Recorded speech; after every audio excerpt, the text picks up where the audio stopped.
नाजरीन, इस वक्त हम पहुँचे हैं किला बजनोट और ये तकरीबन हमें जो इसकी हिस्ट्री मालूम हुई है 757 ईस्वी में ये तामीर हुआ। और ये फिर मौसम की तलखियाँ, जो इसके ऊपर हालात रहे, यहाँ के जो मकामी लोग हैं उन्होंने भी इसके साथ ज़रा नाइंसाफ़ी की। और ये मैं आपको बताऊं कि आपको जो खंडरात नज़र आ रहे हैं और ये मकामी मटेरियल से बना हुआ टोटल ये किला था। इस वक्त मेरे साथ फ़ारूक जो हैं वो भी मौजूद हैं। फ़ारूक, कैसा लग रहा है आज यहाँ पर आकर, क्या कहेंगे?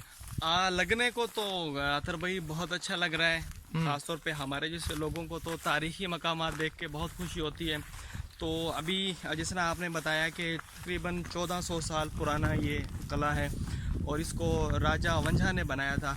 अभी इम्तियाज़ भाई ये बता रहे थे कि इसके पानी का तो जो इंतज़ाम था, आपने बताया कि मकामी मटेरियल इसके अंदर यूज़ हुआ है, पानी का इंतज़ाम भी इसके अंदर ही बनाया गया था। राजा साहब ने जनाब यहाँ पे अपनी एक मकामी जो उसकी इंतज़ामिया थी उसके थ्रू यहाँ पे पानी का इंतज़ाम किया था और यहाँ से पानी निकलता था।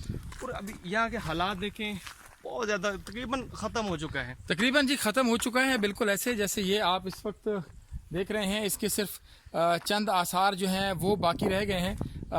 हर तरफ इसकी देखें, दीवारें इसकी, फसीलें इसकी गिर गई हैं। और ये अभी जो मैं आपको दिखाने जा रहा हूँ ये इसका मरकज़ी दरवाज़ा है जी। जो इस वक्त ये इसकी कंडीशन है इसके मरकज़ी दरवाज़े की।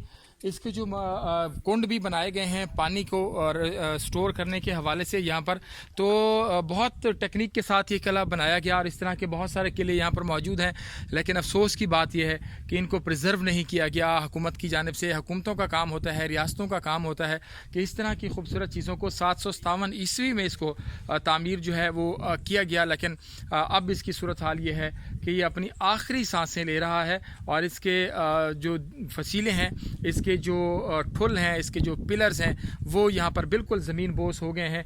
और अब यहाँ पर लोग जो है इसको देखते हैं तो सिर्फ वो आ ही भर सकते हैं और यहाँ पर कुछ नहीं हो सकता।